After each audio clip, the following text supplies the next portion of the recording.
Hello everyone, स्वागत है आप सभी का आपके अपने चैनल लर्नर्स फेलो पे।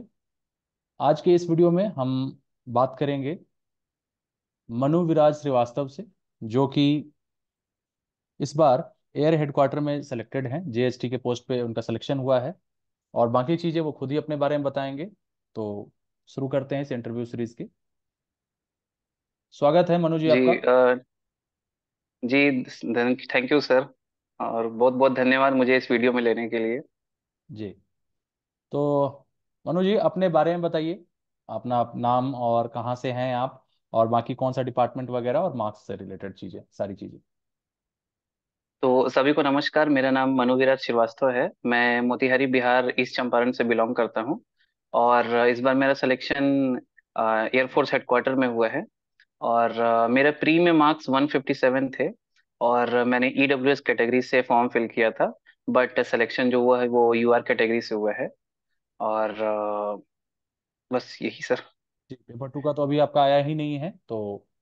जी सर, क्योंकि लास्ट ईयर मैंने जो एग्जाम दिया था उसमें पेपर वन में आपका 133 मार्क्स थे। और हम्म, पेपर टू में 108 मार्क्स थे। तो आपका इस मेरे बार ख्याल यूआर से से लगता सिलेक्शन है हुआ है। कि जी सर, जी सर। ओके। तो मुझे लगता है शायद 110 115 के बीच का मार्क्स होना चाहिए पेपर टू में।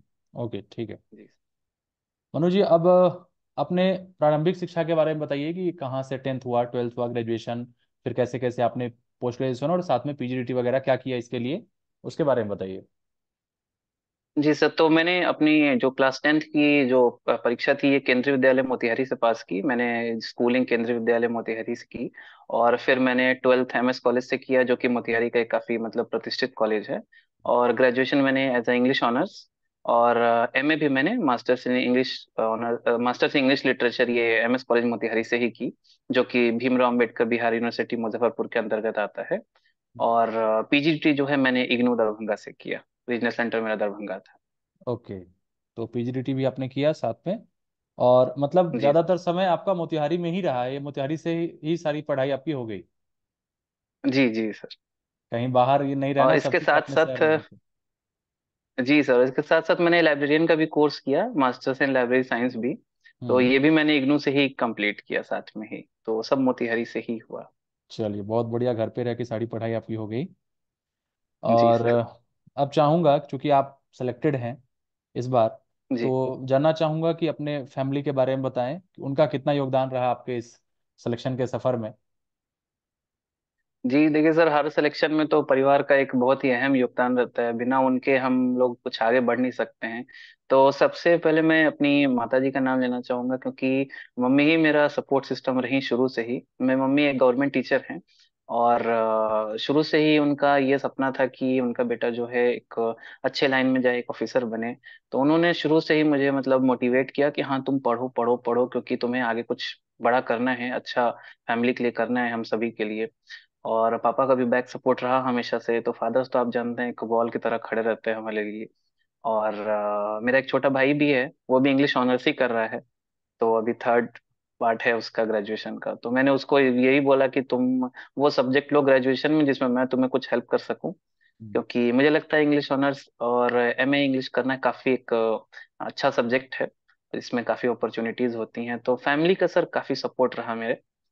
और स्पेशली मेरी मदर का, जिन्होंने टीचिंग बैकग्राउंड में रहते हुए मुझे काफी सपोर्ट किया। बिल्कुल। तो मुझे लगता है कहीं ना कहीं छोटे भाई को भी आप अपने ही तरफ ले जाना चाहेंगे इसी लाइन में। हाँ जी सर, उसको तो काफी मन है, काफी सारी उसका विचारधारा इधर उधर होती है। बट हम लोगों ने कहा कि नहीं, थोड़ा कांस्टेंट रहो। और जो गवर्नमेंट जॉब है कहीं ना कहीं इसकी काफी हाँ वैल्यू है। तो अगर मेहनत करोगे तो जरूर आप इस लाइन में सफल होंगे। हाँ, नहीं तो अपना जो उनका फील्ड है जिसमें इंटरेस्ट है उसको करने दीजिए, लेकिन साथ साथ जी कॉम्बिनेशन जी उनको ऐसा दिलवाइए कि कहीं अगर मान के चलिए उनको जो मन है वो तो करे ही, साथ साथ एक ऑप्शन इसमें भी रहे उनके लिए। जी जी जी सर। जी क्योंकि ये सर। जरूरी हो जाता है ना कि कॉम्बिनेशन ग्रेजुएशन में अगर सही आप ले लेते हैं तो फिर पोस्ट ग्रेजुएशन में सोचना जी नहीं जी पड़ता ज़्यादा। जी चलिए, जी। ओके। अब ये जानना चाहूँगा मैं कि ये जो ट्रांसलेटर बनने के लिए इच्छा जो है, आपके मन में कब आया कि भाई ये भी पोस्ट होता है, पहले से जागरूक थे या बाद में किसी ने बताया, किस प्रकार ये सोचा कि ट्रांसलेटर बनना है? ये आपका मुख्य यही था या कुछ और भी तैयारी साथ साथ चल रही थी? नहीं सर, एक्चुअल में हुआ क्या कि जैसे मैंने 2015 में ग्रेजुएशन किया, तो उस टाइम से ही मेरा जो झुकाव था वो डिफेंस की तरफ ज्यादा था। क्योंकि मेरी हाइट वगैरह काफी अच्छी है, तो सब ने कहा कि हाँ आपको डिफेंस की तरफ जाना चाहिए। और सडन मेरा ग्रेजुएशन के टाइम पे ही डिफेंस की तरफ झुकाव पड़ा। तो मैंने सीडीएस की भी प्रिपरेशन की, और मेरा मेन एम था सीएपीएफ असिस्टेंट कमांडेंट निकालना, जो कि यूपीएससी परीक्षा यूपीएससी कंडक्ट में था। करती है। जी। तो असिस्टेंट कमांडेंट के लिए मैं पढ़ाई के लिए मैं चंडीगढ़ भी गया था, वहां से भी कोचिंग ली, और वही मेरे लाइफ का एक टर्निंग पॉइंट था। तो मैंने 4 अटेम्प्ट दिए असिस्टेंट कमांडेंट के, तो अनफॉर्चुनेटली मैं 2019 में मेरा लास्ट अटेम्प्ट था, नहीं क्लियर हो पाया। तो एमए साथ साथ चल रहा था, और असिस्टेंट कमांडेंट ही मुझे करना था, क्योंकि मुझे डिफेंस लाइन काफी पसंद थी। उस खासकर मुझे सीआरपीएफ जो है, हमारी फोर्स है, वो काफी उससे हम्म। लगाव, तो मुझे लगा था कि हाँ अगर मैं लूंगा तो सीआरपीएफ ही लूंगा। तो बट सीडीएस के भी एग्जाम्स दिए, सीएपीएफ दिए, नहीं हो पाया। तो फिर जब 19 में मेरा अटेम्प्ट खत्म हो गया, तो फिर हमने सोचा यार कि अब एमए भी हो गया, अब एक टेक्निकल डिग्री चाहिए अपने को, क्योंकि टेक्निकल डिग्री के विदाउट आप कुछ कर नहीं सकते हैं लाइफ में। मुझे ऐसा लगता है, अगर आप मतलब एक टेक्निकल डिग्री काफी सपोर्ट होता है आपको हम्म। लाइफ में। अगर आप जनरल कंपटीशन आपका नहीं भी निकलता है, तो टेक्निकल डिग्री आपको कहीं ना कहीं लास्ट में जाके जॉब दिलवा देती है, गवर्नमेंट जॉब, चाहे वो बीएड हो, चाहे वो डीएलएड हो, या फिर अब लाइब्रेरी साइंस के कोर्सेज, तो बहुत सारे ऐसे कोर्सेज हैं। तो टीचिंग लाइन में कभी जाने का मेरा ख्वाब नहीं था, बट हमने कहा टेक्निकल डिग्री चाहिए, तो लाइब्रेरी साइंस में एडमिशन लिया। और लाइब्रेरी साइंस को कंटिन्यू किया मैंने। और अभी मतलब समझिए 4 साल से मैं एज अ लाइब्रेरियन वर्क कर रहा हूँ, मोतिहारी के काफी प्रतिष्ठित स्कूल में ही। तो उसी दौरान हमारे फ्रेंड है मुकेश जी, तो वो भी पीएचडी कर रहे थे इंग्लिश से, तो उन्होंने बताया कि हाँ पीजीडीटी करके कोर्स है। सडन ऐसे ही बात हुई 2020 में, पीजीडीटी करके कोर्स है, ट्रांसलेटर की पोस्ट आती है, आप कर लीजिए। हमने कहा चलो ठीक है, अभी फ्री हैं कर लेते हैं। तो वो करने के बाद मुझे लगा कि हाँ चलो एग्जाम देते हैं। और एग्जाम हमने दिया तो देखा इसका जो क्वेश्चन पेपर है तो काफी इजी सिलेबस है इसका।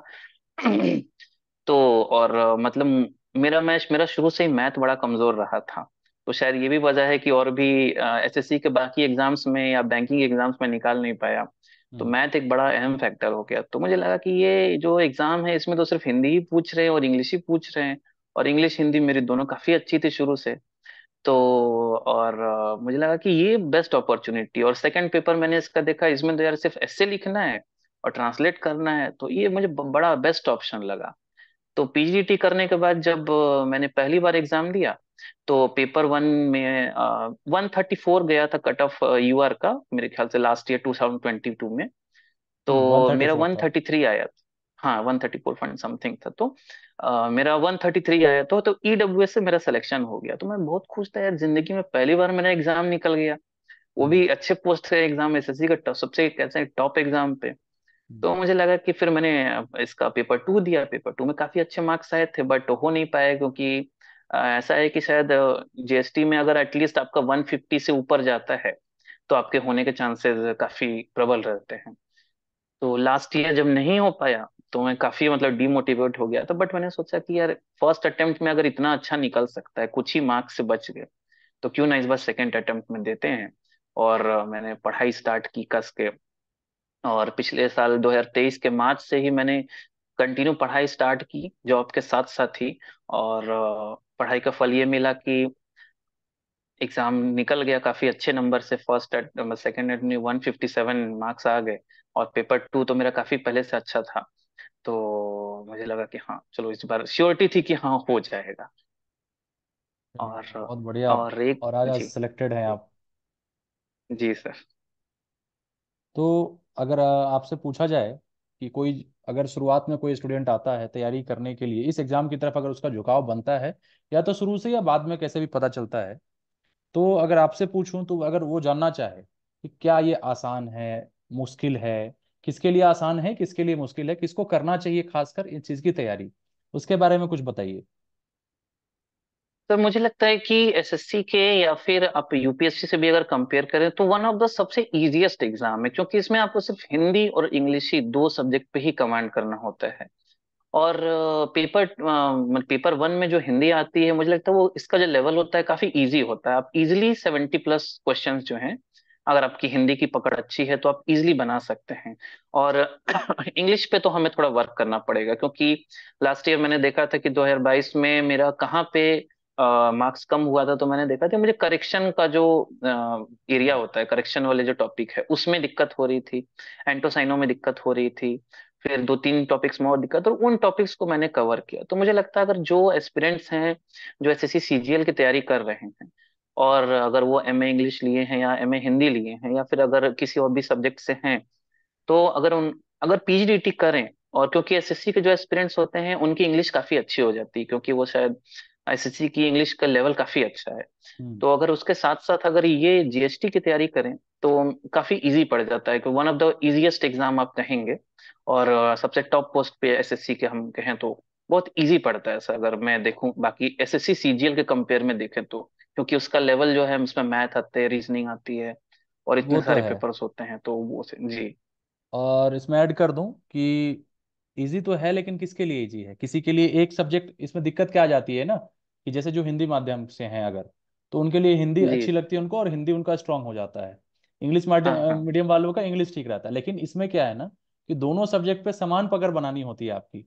जी जी जी। और दूसरी बात इसके लिए उन लोगों के लिए ठीक रह जाता है कि जिनको लगता है कि मैथ से भय है, रीजनिंग नहीं समझ में आती हाँ है, हाँ हाँ। जीके जीएस नहीं समझ में आता, तो जो स्पेसिफिक जी जी जी। सिलेबस पढ़ के चाहते हैं एक अच्छी पोस्ट हम्म। लेना, उनके लिए है। जी। और इसमें दूसरा सबसे ज्यादा रुकावट मुझे लगता है कि ये आपका आ जाता है क्वालिफिकेशन को लेके, कॉम्बिनेशन हाँ बनना जी है जी सर। हिंदी का मीडियम और ये सब हम्म। जो भी है एजुकेशनल क्वालिफिकेशन। जी। और ऐसे देखेंगे तो बाकी जॉब्स तो ग्रेजुएशन पे ही है, लेकिन ये आपका पोस्ट हाँ ग्रेजुएशन हाँ जी कंपलसरी, सर। ये योग्यता जी जी मांगता है वही आपको कि बात हो वहां जाती तक है। आप पहुंचे, और उसके बाद फिर इसके लिए, क्योंकि हम्म। पोस्ट ग्रेजुएशन करने में लोगों को कम से कम लगभग, नहीं नहीं भी कितना भी जल्दी करें, अगर सीबीएसई से आप जा रहे हैं तो 25-26 तक हो जी। जाता है, लगभग 25 साल 25 तो जी मान के जी चलिए। जी जी। तो उसके बाद उनको समय कम मिलता है, क्योंकि तीस हाँ साल यस इसकी सर। योग्यता है। जी जी तो जी। ये चीजें हैं, हालांकि तैयारी किया जाए तो बिल्कुल अच्छा किया जा सकता है, और अच्छी पोस्ट। और ये सर एक ऐसा एग्जाम है जो कि उतना पॉपुलर नहीं है, लोगों को पता नहीं हम्म। है इस एग्जाम के बारे में, और जबकि ये इतना अच्छा एग्जाम है, आप इतने टॉप लेवल पे पहुंच सीधा सकते लेवल हैं। 6 पे आप जा रहे हैं ना, जी लेवल जी 6 से वही तो ज्वाइन कर सर। रहे हैं, और 7 भी उसी में रैंक अच्छा लाए अगर आप चॉइस करते हैं तो लेवल 7 जाते हैं। सीजीएल में मैंने बताया जी भी था कि और सीजीएल में 4 से स्टार्ट हो जाता है, हाँ हाँ 5 हाँ भी जी है, जी। 6 है, 7 है, 8 है, ऐसे करके है। तो वही चीजें हैं। और इतने अच्छे लेवल पे ये एग्जाम लेकर आपको इतने अच्छे पोस्ट पे डालता है, बहुत कम ही लोगों को पता है, और बहुत कम ही ऐसे लोग हैं, चाहे आप जैसे मेंटर्स हैं जो कि लोगों को जागरूक करते हैं, बहुत कम ही ऐसे चैनल्स हैं जो कि जिन लोगों को उतना अवेयरनेस नहीं है इस एग्जाम के बारे में। तो मेरे ख्याल अब से लेकिन लोगों हो का रहा ये है। फर्स्ट चॉइस नहीं रहता है। जी अब हो रहा है अब बिल्कुल। धीरे धीरे देख ही रहे हैं इस बार कितना ज्यादा कट ऑफ वगैरह का, और धीरे धीरे लोग जी जागरूक जी हो रहे हैं इसके प्रति, और पहले से कई लोग तो ऐसे हैं जी जिनको सर। बाद में पता चलता है, और उनकी एज जो है ना, वो एक ही 2 अटेम्प्ट दे पाते हैं और निकल एज फिर जाती है। निकल जाती है। हाँ हाँ जी सर। अगर शुरू से ध्यान दिया जाए इसके क्वालिफिकेशन को लेकर, अब तो कई लोग अपने ग्रुप में जुड़ रहे हैं कि मेरा ग्रेजुएशन है, फर्स्ट ईयर है, सेकेंड ईयर है, इस हाँ तरीके से, हाँ तो उनके जी पास सर मैंने पर्याप्त समय देखा है। है, और वो तैयारी करें जी। तो आराम से। तो आपके बारे में जानना चाहूंगा कि आपने तैयारी क्या किया, मतलब सेल्फ स्टडी किया या क्या, कैसे? और इसी में ऐड करूंगा कि मॉक्स वगैरह काफी इंपॉर्टेंट रोल प्ले करता है, तो मॉक्स कहाँ से लगाए, दोनों चीज का जवाब चाहूंगा। जी सर, पहली चीज तो जॉब करते करते, क्योंकि मेरा स्कूल का जॉब है, तो स्कूल में हमारी स्कूल की टाइमिंग थी सुबह 7:15 पे हमें पहुंच जाना होता था, तो एटलीस्ट 6:50 मुझे घर से निकल जाना होता था। तो और फिर शाम को 3 साढ़े 3 में स्कूल खत्म होता था, और फिर शाम को मैं कोचिंग क्लासेस भी लेता था। तो कोचिंग क्लास से आने के बाद मेरे पास रात को मैं समय नहीं होता था, तो इसलिए मैंने सुबह में 4:30 बजे उठना स्टार्ट किया। 4:30 से 5:30 के बीच में ही 1 घंटे, पूरे साल मैंने सिर्फ 1 घंटे की ही पर डे, किसी दिन छोड़ा नहीं, 1 घंटे में ही मैंने रोज प्रिपेयर किया। और मैंने जो किरण पब्लिकेशन की जो बुक आती है जिसमें 14-15 साल के क्वेश्चंस रहते हैं सॉल्व 1997 से वाला। लेकर, हाँ, तो हम्म। उसमें जो चैप्टर वाइज जो दिया हुआ है, हर चैप्टर की 1-1 हजार क्वेश्चंस हैं। हम्म। तो वो मुझे बहुत मदद किया। शुरू में ही कॉम्प्रिहेंशन है, कॉम्प्रिहेंशन के 1 हजार क्वेश्चंस हैं, तो मैं हम्म। हर चैप्टर के 100-100 क्वेश्चंस लगाता था पर डे। पर डे अगर एंटोनिम्स के 100 क्वेश्चन लगा लिए, सिनोनिम्स के 100 लगा लिए, करेक्शन के लगा लिए, इस तरह से लगाते लगाते सारे जो चैप्टर्स हैं वो धीरे धीरे कवर होते गए। और उसके बाद से फिर मैंने कंबाइंड मॉक्स लगाना स्टार्ट किया, जो एसएससी के जो प्रीवियस ईयर के क्वेश्चंस आते हैं, जिसमें एमटीएस के भी हैं, सीजीएल के भी हैं, जीएसटी के, हर एग्जाम्स के कंबाइंड क्वेश्चन वाली बैंक आती है। हम्म। किसी खास ईयर के 2021 के 22 के उसको लगाना स्टार्ट किया, तो उससे मेरा कॉन्फिडेंस काफी बढ़ा। और प्रीवियस ईयर के क्वेश्चन लगाने से भी मतलब काफी मतलब वो मदद मिली। और आपके इसके साथ साथ मैंने आपके चैनल से भी जो मेन मेन वीडियोस थे उसको भी मैंने फॉलो किया, जिससे मुझे मेरे जो जो छोटे छोटे डाउट्स थे उनको सॉल्व करने में काफी मदद मिली। तो सेल्फ स्टडी ही मेरे ख्याल से इस एग्जाम में सर की सक्सेस ऑफ की है, आप कह सकते हैं की ऑफ सक्सेस है, क्योंकि आप इस तरह के एग्जाम्स की कोई कोचिंग नहीं देगा। हम्म। आप हिंदी के लिए कहाँ ही कोचिंग करने जाएंगे, कौन आपको हिंदी पढ़ाएगा आज के जमाने में। और इंग्लिश तो चलो आप कर सकते हैं, जो लोग बैंकिंग की तैयारी कर रहे हैं, सीजीएल की तैयारी कर सकते हैं, तो स्पेशल इंग्लिश कर सकते हैं। बट मुझे लगता है कि इस एग्जाम्स के लिए आपको सेल्फ स्टडी ही सबसे बेस्ट है, जितना प्रीवियस ईयर के रिवाइज करिए, क्वेश्चंस ही सबसे बेस्ट है। जितना बेसिक अपना क्लियर करके और रिवाइज करिए जी। उन्हीं चीजों को। जी बस वही। दूसरा सवाल है कि मॉक मॉक आपने लगाया या नहीं लगाया, क्या उसके लिए कुछ अब तो ऑनलाइन एग्जाम्स होते हैं, तो आपने बुक की तो बात कही कि प्रीवियस हाँ ईयर आप हाँ। लगा रहे थे, ऑनलाइन भी लगा जी रहे जी थे जी। आप कुछ?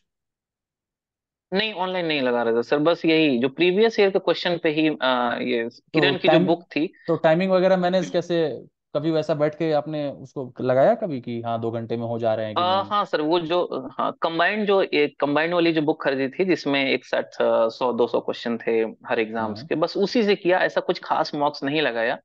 क्योंकि टाइम लिमिट कभी देखा नहीं, हुआ कि हाँ जो है इसी से हो जाएगा। हालांकि हिंदी इस ऐसे बार, कुछ। मतलब हिंदी तो आसान आप कहेगी होता है, लेकिन इस बार देखा होगा आपने जी। जीएसटी का पेपर, हिंदी ने ही उलझा दिया, और हिंदी ने अच्छे अच्छे बच्चों को क्या किया कि वो सॉल्व ही नहीं कर पाए, पूरे साइड सवाल तक कर लास्ट दीजिए। तक पहुंच ही नहीं हाँ पाए, हाँ हाँ टाइम जी। टेकिंग था।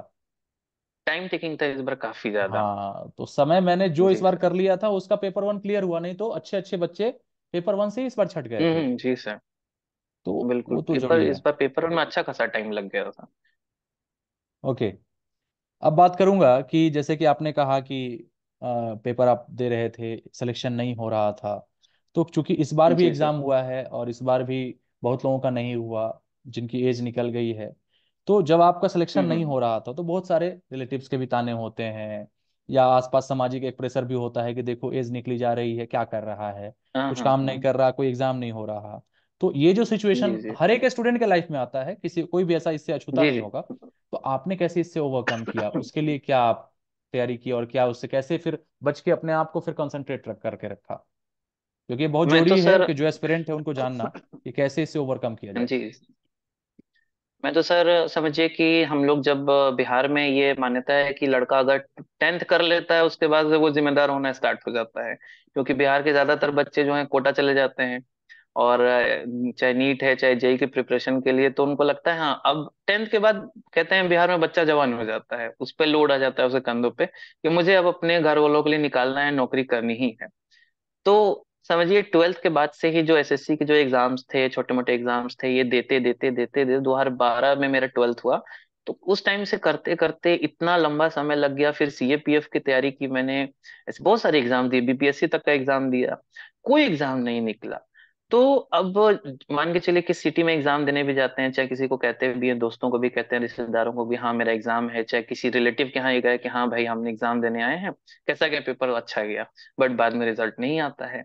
तो वो जो फेज होता है वो बड़ा गंदा लगता है कि हाँ मैं देने गया था, रिजल्ट रिलेटिव भी पूछते हैं क्या हुआ तुम्हारा एग्जाम, अभी तक निकला नहीं, वो जो रिजल्ट नहीं आया। तो आप घर वाले भी पूछते हैं तुमने वो एग्जाम दिया इसका रिजल्ट नहीं आया, तो वो जो फेज होता है डीमोटिवेशन का फेज, तो इससे तो आपको ओवरकम करना पड़ेगा। इसके लिए वही है कि हमें कंटिन्यूअसली तैयारी करनी पड़ेगी, देखना होगा कहाँ पे हम लैग कर रहे हैं और किस जगह पे लैग कर रहे हैं, तो उन्हीं छोटी सी जो हमारा फियर है उसको ओवरकम करके ही होगा। और मुझे नहीं लगता है कि मतलब ऐसा कुछ खास है। बट जो अब ये अगर ताने तो हैं सर, वो तो झेलने ही पड़ेंगे। अगर रिश्तेदार हैं तो चाहे समाज है तो वो ताने झेलने ही पड़ेंगे, बट उनसे जो लोग ओवरकम कर जाते हैं तो बिल्कुल। वही सर सक्सेस मिल जाती है फाइनली। कुल मिला के तो थोड़ा सा पॉजिटिव माइंड सरकारी रखना नौकरी का होगा। वही है कि जो लगा रहेगा जी सर। वो सेलेक्ट हो जी जाएगा। सर। आपने कहा ना कि आपने ढेर सारे बिल्कुल पेपर्स बिल्कुल। दिए लेकिन किसी में नहीं हुआ, लेकिन आपने नहीं हुआ छोड़ा नहीं जी। उस चीज को, और आगे क्वालिफिकेशन भी बढ़ाते रहे, और पेपर भी साथ साथ आपका हम्म। चलता रहा। और उसी का जी नतीजा है कि जी कम से कम वही है, कहता हूँ कि इंसान जो है हारता नहीं है कभी, या तो जीत जाएगा नहीं तो कुछ सीख लेगा। जी। तो जब आप सीख सीख लिए तो जाएगा फिर जी। वो आपकी हार नहीं है, वो आपके जीत में ही कुछ ना कुछ ऐड कर रहा है धीरे धीरे। तो आप हम्म। अपने लक्ष्य की तरफ बढ़ रहे थे, भले आप उसमें जा रहे थे जिसमें मैथ्स है, रीजनिंग है, भले वो आपकी अच्छी नहीं थी, हम्म। लेकिन उसके साथ साथ आपका इंग्लिश अच्छा हो रहा था, साथ साथ हिंदी आप पढ़े हाँ हुए थे, जी तो जी। इधर की तरफ आप मजबूत हो रहे थे, एग्जाम से डर खत्म हो रहा था। तो वो कहीं ना कहीं आपको बहुत ज्यादा काम किया, और लास्ट में आपका सिलेक्शन ही आज आज आप सरकारी विभाग में सिलेक्टेड हैं। मदर का एक चीज। बहुत ही अच्छा रोल रहा सर फैमिली का। मदर ने बहुत सपोर्ट किया कि नहीं तुम लगे रहो लगे रहो लगे रहो, कभी ये नहीं बोला कि हाँ तुम्हारा हो नहीं रहा है, डीमोटिवेट कभी नहीं किया, हमेशा भरोसा रखा। बिल्कुल। आ, अभी जैसे कि होता है ना कि पेपर वन हो गया, पेपर टू आपने दे लिया, पेपर टू के बाद आपने प्रेफरेंस फॉर्म भरा होगा। एक बार संक्षिप्त रूप से उसके बारे में जानकारी दीजिए कि ये कौन से नंबर पे आपने एयर हेडक्वार्टर को डाला था और अलॉट हुआ आपको। जी सर, मैंने 2 बार प्रेफरेंस फॉर्म भरा, क्योंकि हम्म। एक तो फर्स्ट डे ही भर दिया था। फर्स्ट डे हम्म। मैं भर के बैठ गया था, फिर हम्म। मैंने जब आपका वीडियो देखा उसके बाद से फिर मैंने दोबारा सोचा नहीं। तो फर्स्ट डे एक्चुअल में मैंने देखा था, जैसे आपका रिजल्ट मैंने देखा तो आपका सीएजी में हुआ था। हम्म। तो पिछली बार तो मुझे लगा था कि हाँ पिछली बार सीएजी में पोस्ट थी अच्छी खासी, इस बार तो शायद बहुत 2 ही अच्छी पोस्ट पोस्ट है। थी। हाँ, इस बार तो तो बहुत हाँ कम, तो टोटल मुझे तो ओवरऑल मैं शायद 10 सीट थी, जी ओवरऑल मिला के सभी तो मुझे क्राइटेरिया। हाँ जी। तो मैंने सबसे पहले सीएजी ही डाला था आपसे मोटिवेट होके। हम्म। तो फिर मैंने देखा, फिर आपका वीडियो देखा मैंने, तो उसमें आपने बोला था कि आप प्रेफरेंस फॉर्म को जितना बार चाहें 26 तारीख से पहले जितना बार चाहे चेंज कर सकते हैं। तो आपने बोला था कि हाँ इसमें जिसमें सबसे ज्यादा पोस्ट हो उसमें डालिए और अपनी इच्छा के अनुसार। तो मुझे कहीं ना कहीं वो बात खटकी कि यार मुझे शुरू से डिफेंस में जाने का मन था। तो यार डिफेंस में ऐसे नहीं जा पाए तो ऐसे तो जा ही सकते हैं। तो फर्स्ट प्रेफरेंस में मैंने एयरफोर्स हेडक्वार्टर डाला। सेकंड में सेंट्रल बोर्ड डायरेक्ट टैक्सेस डाला था क्योंकि उसमें ज्यादा थे। फिर हम्म। सीबीआईसी डाला था, फोर्थ नंबर पे मैंने सीएजी डाला था। हम्म। तो बस ये डिफेंस वाला जो सपना था ना मेरा, तो वो अगर सीधी उंगली से घी नहीं निकला तो टेढ़ी करके। कहीं ना कहीं वो जाने का सपना था, तो और इसलिए एयर हेडक्वार्टर जी सबसे जी पहले जी नंबर पे आया। सीनियर की तरफ जी आपने नहीं जी। सोचा? सर सोचा था, बट मैंने वही एक मन में था ना, फर्स्ट टाइम जॉब थी तो सोचा पहले कहीं सीनियर ले लिया तो कहीं जूनियर ना मिले, तो कहीं मिल ही नहीं, तो वो थोड़ा सा डर लग रहा था कि हाँ ऐसा हो नहीं, पता नहीं नंबर उतना आएगा नहीं आए। पहले था कि भाई जॉब ले लेते हैं। और आपके वीडियोस को ही आपकी बात हर बार गूंजती है सर कि हाँ आपकी पहली जॉब है, ये मत सोचिए कि कहाँ जाए मिलेगा किधर मिलेगा, ले लीजिए बस। तो वो था कि भाई ले लेते हैं, फिर तैयारी करेंगे आगे और फिर तैयारी बढ़ा करेंगे, जाएगा आगे आगे। बढ़ने के बहुत ऑप्शन है। तो जी। ये अब समझ लूं कि ठीक है, मनु विराज श्रीवास्तव अब ट्रांसलेटर बन के रहेंगे, या कुछ और आगे तैयारी का सोचा है आपने लाइफ में, अभी और कुछ भी कुछ करना है? सर जैसे इसमें मैं 1-2 साल से जो जब से ये प्रिपरेशन कर रहा हूँ, तो उसमें मैंने ये जाना कि जैसे जूनियर ट्रांसलेटर, फिर सीनियर ट्रांसलेटर, फिर नेक्स्ट आता असिस्टेंट डायरेक्टर। वो मेरे ख्याल से 8 साल के अंदर लेते हैं असिस्टेंट डायरेक्टर को वो प्रमोशन डिपार्टमेंट के में। ऊपर है, हाँ, ऐसे मिनिमम क्राइटेरिया उसका है, लेकिन टाइम लगता है। जब अगली कुर्सी खाली होगी तो पिछले वाले को आगे जी कुर्सी जी। पे बैठने का मौका मिलेगा, इस तरीके का है। लेकिन उसमें एक अच्छा है अच्छा। कि अगर आप, कुछ डिपार्टमेंट ऐसे हैं जैसे कि आप टेन्योर पूरा कर लेते हैं 3 साल का, कभी नहीं तो हम्म 5 साल मैक्सिमम होता है, कि 5 साल अगर आप सर्विस कर लिए एज ए जूनियर ट्रांसलेटर अभी, तो हम्म कई हम्म, डिपार्टमेंट, कई पीएसयूज ऐसे डायरेक्ट रिक्रूटमेंट निकालते हैं लेवल 10 के लिए, जो असिस्टेंट डायरेक्टर की बात आप कर रहे हैं ऑफिशियल लैंग्वेज का। तो अगर आप वो जी सर्व जी। कर लेते हैं 3 साल या 5 साल, तो आप उस एग्जाम के लिए भी डायरेक्ट अप्लाई कर सकते हैं, एग्जाम देके इंटरव्यू देके सीधा लेवल 10 जा सकते हैं। ये भी ऑप्शन है। हम्म। तो मैंने सोचा कि कल ही मेरा एक फ्रेंड है सीआरपीएफ में, वीर भैया, काफी मतलब जब मैं चंडीगढ़ में था तो वो सीआरपीएफ में एएसआई थे। तो हम्म। वो आए थे, उनसे काफी मेरी अच्छी जान पहचान थी। तो उनसे कल रात को मेरी बात हुई, तो मैंने उनसे पूछा कि अब आगे क्या करूं। हम्म। तो उन्होंने बड़ी अच्छी लाइन बोली कि अगर पूरी जिंदगी पढ़ते ही रहोगे तो नौकरी जिंदगी कब जियोगे। और तो और फिर एक और बोला कि और अगर आगे नहीं बढ़े तो फिर जिंदगी जिया तो क्या जिया। तो वही मैंने बोला कि हाँ, कि तुम अभी देखो तुमको क्या मन है। बट मुझे लगता है सर कि यूपीएससी की तरफ अभी जाना सही नहीं रहेगा, हम्म। क्योंकि हमारी जो ये जो डिपार्टमेंट है, ये जो नौकरी है, हम्म। ये कम समय में ये हमें लेवल ए में जब पहुंचा दे रही है, हम्म। हम्म। और मेरी मनपसंद पोस्ट मिल रही है। और मेरा एक फ्रेंड है सर, सीएजी ऑडिटर है इसमें ही, एसएससी सीजीएल के थ्रू गया था 2 साल पहले, हम्म। रायपुर छत्तीसगढ़ में है। हम्म। तो उनसे हमने बात की थी, उसने बोला कि मैंने पूछा ट्रांसलेटर का क्या प्रोफाइल है, तो उसने बोला बहुत पीसफुल लाइफ है। हम्म। वो सब लोग एंजॉय करते हैं, अच्छे से रहते हैं, बहुत अच्छा वर्किंग कल्चर है। तो बोला कि अच्छे से रह सकते हैं, बहुत अच्छी लाइफ है, अगर आप 9 to 5 जॉब करना चाहते हैं और जिंदगी अच्छे से जीना चाहते हैं तो बहुत अच्छी लाइफ है। तो मुझे लगा है जिंदगी में लास्ट में हमें क्या चाहिए होता है, शांति ही सुकून चाहिए चाहिए। होती है। और जी। और रात को जब हम सोएं तो बस अच्छे से सोएं कि हाँ सब कुछ आज अच्छे से किया। तो मुझे लगता है कि ट्रांसलेशन डिपार्टमेंट में ही अच्छे पोस्ट पर मैं आगे बढ़ना चाहूंगा, और ऐसे ही। बिल्कुल। तो आराम से इस डिपार्टमेंट में रह के भी आपको ग्रोथ के बहुत अवसर मिलेंगे। ठीक है, बहुत ऑप्शन है। इसी जी में रह जी के जी आप एक्सप्लोर करिए और डिपार्टमेंटल एग्जाम्स भी दे के आप आगे बढ़ सकते हैं। मैंने कहा कि डायरेक्ट रिक्रूटमेंट का जी जो जी। आता है प्रोसेस, तो उस पर नज़र बनाए रखिएगा। जब आपके 3 साल या 5 साल कंप्लीट हो जाए तो अलग अलग डिपार्टमेंट हम्म। निकालती रहती है, उस पर रखिएगा। तो आप ऐसे तो अब आप बढ़ते ही चले जाएंगे, जो टेन्योर पूरा होगा सीट वैकेंट होगी तो, नहीं तो आप वैसे भी चले जाएंगे। जी जी तो बहुत अच्छा लगा आपसे बात करके। और भी कुछ जो आप कहना चाहें हमारे एस्पिरेंट्स जी को, या और भी आप कुछ कहना चाहें किसी को, तो आप बोल सकते हैं।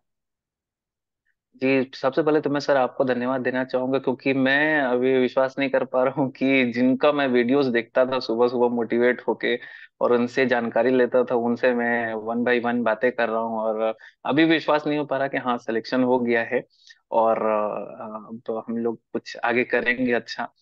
तो और सर आपका चैनल जो है बहुत मोटिवेटिंग चैनल है, और सबसे अच्छी बात है कि आप में कि सर आप जॉब में होते हुए भी सारे जितने भी एस्पिरेंट्स हैं सबका एक एक करके रिप्लाई करते हैं, चाहे व्हाट्सएप ग्रुप हो चाहे यूट्यूब पे हो। तो ये बड़ी अच्छी बात है कि सबका डाउट आप सॉल्व करते हैं और वन बाय वन कन्वर्सेशन बना के रखते हैं। तो ऐसा बहुत कम ही लोग हैं हमारे दुनिया में कि जो लोग सबको आगे बढ़ते हुए देखना चाहते हैं। तो ये सबसे अच्छी बात है सर आप में। और मैं आपको भी बहुत शुभकामनाएं देता हूँ सर आपके लाइफ के लिए भी। और आप ऐसे ही हम सभी को प्रेरणा देते रहें सर, हम सब आपके बहुत आभारी हैं सर। बिल्कुल, और आपको आपका भी चैनल बहुत के थ्रू बहुत। भी बहुत मिला सर, बिल्कुल, बहुत हमारी ग्रोथ कोशिश ये मिली सर। रहती है कि हमारे नॉलेज से, हमारे इन्फॉर्मेशन से अगर किसी का भला हो जाए तो करना चाहिए। और आपसे भी मैं कहूँगा, जी और आपको भी, जो अगर जैसे कि आपसे अभी बहुत लोग अप्रोच करेंगे, आप चूंकि सेलेक्ट हो गए हैं, जी जी कल तक इसलिए जी। भी कोई ना पूछता हो कि अरे ये तो खुद तैयारी कर रहा है, लेकिन अब जो है इस हम्म। कंडीशन में आप खड़े हैं कि आप दूसरे को गाइड कर सकते हैं। आप और आपसे लोग पूछेंगे। ठीक है, ये वीडियो जी भी अभी जी यूट्यूब पे अपलोड होने के बाद ढेर सारे कमेंट आएंगे आपके बारे में, लोग जानना चाहेंगे, आपसे पूछेंगे। तो आप उन जी जी। कमेंट्स का जवाब आप प्लीज दीजिएगा। और बाकी जो मनु जी बिल्कुल से बिल्कुल अगर सर। इंडिविजुअली कुछ पूछना हो तो आप डिस्क्रिप्शन बॉक्स में हमारे व्हाट्सएप ग्रुप का लिंक है, इसमें ये और कई सेलेक्टेड कैंडिडेट हैं। तो आप उस ग्रुप को ज्वाइन कर सकते हैं, उसमें भी आप पूछेंगे नाम टैग करके, या तो आपको मनु जी रिप्लाई कर देंगे, या और भी कोई बात हो। तो आपके ही बेहतर भविष्य के लिए कामना करता हूँ मनु जी, कि आप जी और सर भी ऐसे ही धन्यवाद आगे सर। बढ़ते रहें। और हम लोग तो जुड़े ही हैं और साथ साथ जुड़े ही रहेंगे। और भी जो समस्या आए जी सर। तो मिल बांट के हम लोग सॉल्व करेंगे। और ऐसे ही, क्योंकि आप भी उस ग्रुप में थे, कल तक आप भी सवाल जी जी। पूछते थे, आपको भी जवाब किसी न किसी, या तो मैं देता था या और भी जो पहले लोग हैं हमारे साथी जो वो देते थे। जी सर। तो अब उम्मीद करता हूं कि आपका भी वो दायित्व बनता है कि जो आपके छोटे भाई बहन अभी जी रह सर। गए हैं सिलेक्शन से, तो उनको भी आप कॉपरेट करेंगे। और उनको आगे बढ़ाने के जी लिए सर। जो भी आपसे बन पड़े, जो भी प्रयास हो सके, तो वो आप करेंगे। तो बहुत बहुत जी धन्यवाद सर। आपका जुड़ने के लिए, समय देने के लिए। जी थैंक यू और सर। फिर जी। आगे हम लोग जुड़े रहेंगे, फिर बात करते हैं। ठीक है, बहुत बहुत धन्यवाद जी सर आपका। Thank you. Thank you.